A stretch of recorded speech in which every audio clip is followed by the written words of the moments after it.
Good morning, YouTube. It's 4:30 a.m. We're going to go over 3 tips on how I personally have overcome weight loss plateaus and what you can do to help yourself as well. All right, so my name is Cameron Crocker. Right now I'm doing morning cardio. I just came in off of a really good weigh-in. I'm now down to 291.4 pounds. So that's another 3-pound decrease from last week. I've lost 116, 117 pounds now. And I've had weeks where, what actually changed. And I want to make sure that if you're on your weight loss journey and you're trying to make that transformation, that you don't get stumped by these weight loss plateaus and you don't get stuck. So tip number 1, research. It's funny because you're probably on this YouTube channel or on this video alone because of research, right? Well, I kind of mean a different type of research. I'm more talking about research what your body type is. For example, me, I can't really have a high carb diet. And I mean that over the last year of losing all this weight, I've found out that the more I increase my carbs, the more my weight sticks. So a lot of people talk about, carbs don't really matter. Well, for my body, it does. So if I have, 220 grams of carbs in me daily, I'm not losing weight. But I stick around like the 150 mark for my carbs daily. And that was some body research I had done to kind of try to figure out what is my body saying to me. And so you really want to make sure you're doing that. In researching your body, figure out what's working for your body and what didn't. So a diet journal is a really good idea. I know they're kind of corny, but trust me, you'll get the return on investment from that. You'll see better weight loss results when you're journaling what you ate, what you did, how you felt after each meal. Are you lethargic? Are you energetic? Are you bored? I mean, these are things that are important when you're doing research about you.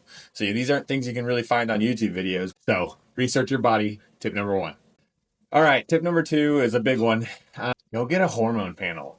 Figure out what is wrong. Maybe there's more than just, you gained weight. For me, I had completely lost production in like 3 major areas. And in those areas, it caused like my estrogen to spike. It caused my testosterone to tank, and a whole bunch of other stuff was happening. So in order to fix those, you need some sort of like supplement to get you back to right. This is something that I hadn't done for a while. I was 411 pounds thinking, okay, I'm not okay. When I saw 411 pounds, I knew I needed to do something. So I got started. Well, when I got started, nothing happened. For like 3 months, I didn't lose a pound. And it was really discouraging. And I did go get a hormone panel. I spoke with a hormone therapist, and it completely changed my life. So if you haven't already done that, tip number 2, go get your hormones checked out. Tip number 3, change it up.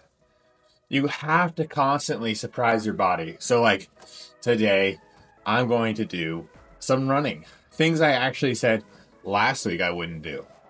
The reason I'm doing it is I got a wild hair recently when I was walking with my wife, and I started running and I was like, oh, I can run now? Let's run, you know what I mean? So I'm going to change it up. I'm going to start running. I liked it. I had fun doing it. And it was something new to experience, right? So at 4:30 in the morning this morning, I'm going to walk for 10 minutes, and then I'm going to start running. Not a lot. Like, let's be honest, I still weigh just under 300 pounds.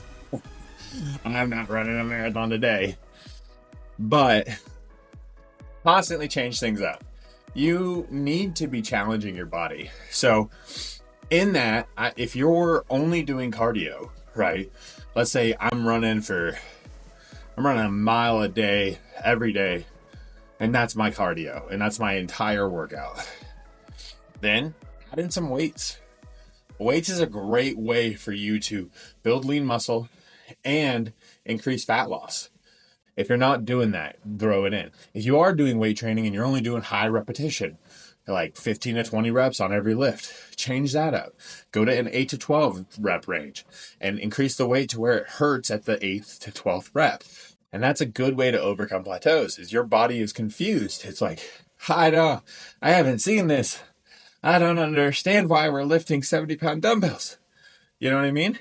So tip number 3, constantly change it up. All right, so I gave you 3 simple tips on overcoming plateaus. And I'm going to just talk real quick about one last thing that can really help you. Do the work. Don't come in daily and say, you know what? It's 4:30 in the morning. I'm gonna go back to sleep. I could get some extra sleep today. Don't do that. Because you're only telling yourself that it's okay to not strive for more. I think David Goggins says something along the lines of work without purpose. And it's funny because that mindset is insane, right? But it's kind of true. Think about it. Work without purpose. I don't have a 5K I'm training for. I don't have one. It's 4:30 in the morning. I don't have to be up. But when you work without purpose, you have this whole new world open up to you where it's just you telling you, I'm doing it today. Sorry. You can just get over it. And that self discipline starts to really work itself. This is something I've been doing new for the last 3 weeks, and I love it. So, you're going to research your body. You're going to go get a hormone panel because you need to know what's going on. And you're going to constantly change things up. And those 3 things are going to help you overcome any plateau that you might face in the future. And then you're going to come back to this YouTube channel. You're going to hit subscribe. And you're going to say, thank you. And you're going to watch my other videos. Have a good morning, guys. I'll see you around.